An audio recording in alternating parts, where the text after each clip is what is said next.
Fellow countrymen and women, my name is Nasa Kakumba Wisdom.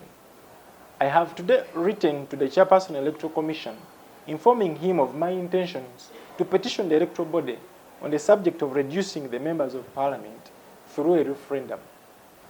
My request is supported by Article 255 of the 1995 Constitution, whose amendment is in Section 11 of the Referendum and Other Provisions Act.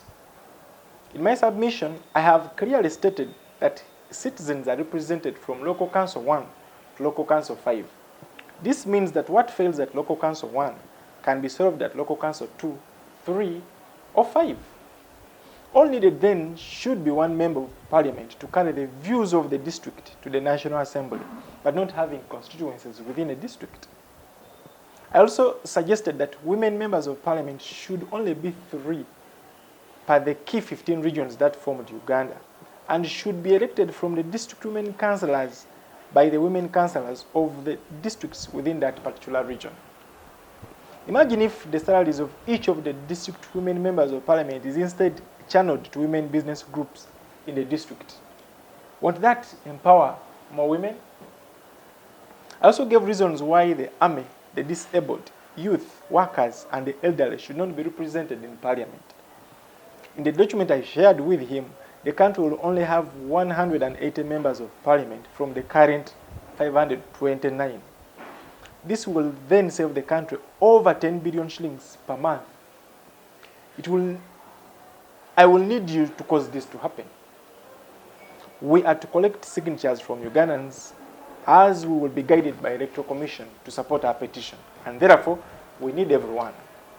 We'll also, at the right time, need finances to help us traverse the country as we look for these signatures. This is an opportunity for Ugandans to decide whether what they need are good roads, schools, hospitals, or individuals that suck blood out of them in the name of members of parliament. The electoral body has no reason whatsoever to deny Ugandans this opportunity. Its job is to receive our petition, and if we fulfill what is required by law, all it has to do is to conduct a referendum. I therefore urge our brothers and sisters who have already rehearsed for parliamentary seats in 2026 to first relax, because I do not see any reason why we will fail to collect the required signatures so as to significantly reduce the current number of members of parliament. This plea is non-partisan, and I have copied the letter I wrote to the EC chairperson to all functional political parties and even asked for support. We need to reduce the number of members of parliament so that Ugandans can breathe. The MPs cannot reduce themselves, neither can the executive think of reducing them. This can only be done by you and me through a referendum. And your signature will be needed if we are to cause this to happen. The full detail of my letter to the Electoral Commission has been widely shared on social media platforms and will shortly be published in the print media and shared in our subsequent press conferences. I thank you for God and my country.